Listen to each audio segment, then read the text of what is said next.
As the fog rolls in over Chapin High, a teacher and her student roll out for a morning run.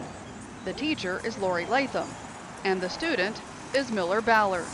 What do you have to have a lot of in me? Yeah, I feel like trust. You have to have a lot. Do you trust me? Yeah. Yeah. The reason there has to be so much trust is because Miller is blind, and he has autism. Miller cannot see the ground where his feet are landing. But that doesn't stop him from training for the Run Hard 5K on March 3rd. Mrs. Latham had the idea when she was running a Spartan race. Her idea was to have me run the 5K. What did you think about that? I liked it.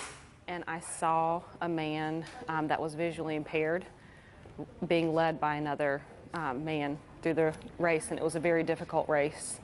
And I just thought to myself, Miller can do that.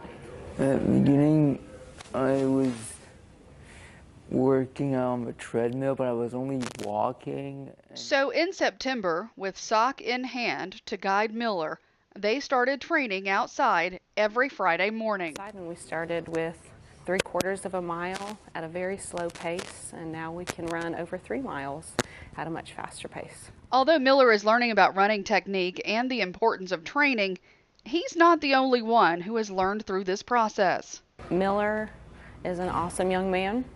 I'm sorry.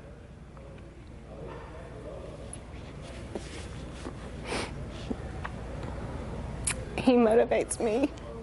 He drives me to want to do better in my teaching and how I interact with students.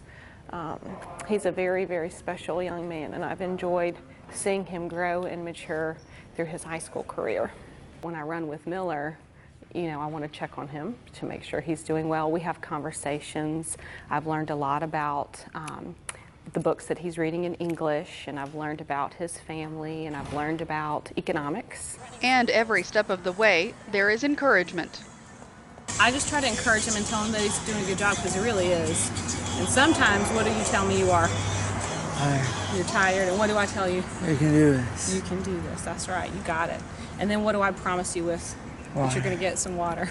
So, sometimes I have to encourage him and, you know, tell him after we've run we'll set a goal. It might be 1/4 of a mile, or it might be a 1/2 mile.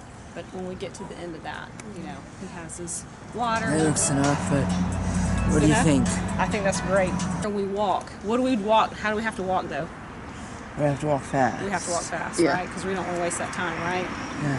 But whether they are fast or slow on race day, it doesn't matter, because both runners are enjoying the journey.